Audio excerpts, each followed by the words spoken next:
volume. And if you built a system that was completely fraud-proof, you would halt recovery and nobody would be reimbursed and nobody would be paid and projects wouldn't be written because the scrutiny that would have to happen on the ground would be so great. You can't have a completely fraud-proof, program. Yeah. I mean, Well, we're trying to show that we feel that there's some ways that we can fix some of Sure. the problems. When the guy hires his brother and he uses him to make eligibility determinations, and he asks him, what have you ever done this before? Never. And, So the and point to, is and that to be that's fair, what's though, going on you with the brought that monitoring. forward, and I think that GOSEP listened and turned to our partner and said, look into this, let us know if you see anything, and if you do, then it's our responsibility, then we would then turn that over to FEMA.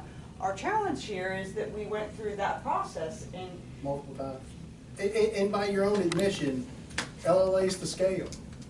And we're saying the scales are level. I'm gonna tell you how I feel about the scales. I'm gonna play this.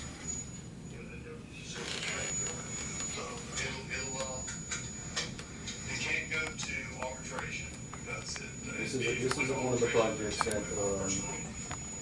So your best bet actually is This is another FEMA project. No, I'm not. I would tell you, we have, and I think you know this, just to remind you, we have the legislative arbiters embedded with us. There's nothing that goes out of our operation that doesn't pass their eyes. Nothing. And there are at times that we have this relationship where, I may get some pressure and I was like, guys, you're gonna have to, kind of hold your nose and put your fingers in your ear and and we're getting ready to do this. But I'll only do that if I feel like at the end of the day we're gonna hang on to it. It might not be perfect, all the eyes down, but it's more important to get it through than to be a bureaucrat about it. And they'll just have to, which isn't often, but they'll just close their eyes, stick their fingers in their ears, and we make sure that there's no fingerprints on it. That's what Morgan Bozier had to say. So now, let's see, because now you're trying, No, hold on. who is that? I would like to know. That's was Mark DeBozier, the same guy that signed off on this that's project. that's Lynn's predecessor. right, Mark I've DeBozier. taken Mark. So when you said the scales, I'm telling you that we have some problems with I the didn't scales. refer to myself as a scale, you did.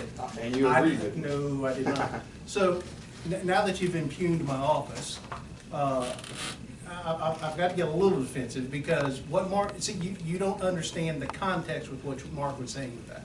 Because when Mark says you got to plug your ears and close your eyes, that's because he's about to override something we wrote. We don't look the other way.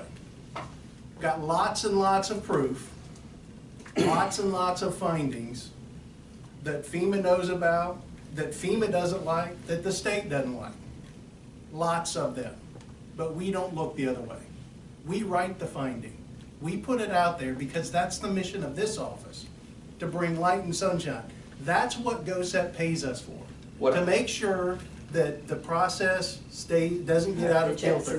What I would ask for is if Higgins' office, maybe with the support of the representatives, that would ask for an independent investigation to find out, maybe from the oversight committee in Washington, to find out what's going on in regards to the monitoring of these projects. Because I truly believe that, and there's evidence to support that GOSAP's contractors that they contract to administrate that were monitoring this project, and you can talk to the individuals, the boots on the ground on what happened on this project. I mean, I got a police report right here where they're talking about the logs that were removed as sinkers that are not hurricane debris, that they were, the drainage district in the parish, they went to the parish to see if they can market these sinkers. So I doubt if the sinkers were Hurricane Rita debris that were removed off this project that they were discussing on marketing. So the point is, I believe that maybe the oversight committee in Washington can do some sort of investigation to find out how the monitoring is done. Because I can show, and I can have some more meetings just to say with individuals, show them how the monitoring is done and how FEMA is being told that something is being done when it's not actually being done. They're taking individuals' word for it, that they assume that people are operating in good faith, but the truth is, you compare that, if they say, this is what we pay for, and you compare it to, I mean, but we have to start somewhere. If not, we just go, hey, look, there could be some fraud here and there. You know what? Just, we'll hold our, close our eyes, put our fingers in our ears, and hold our noses.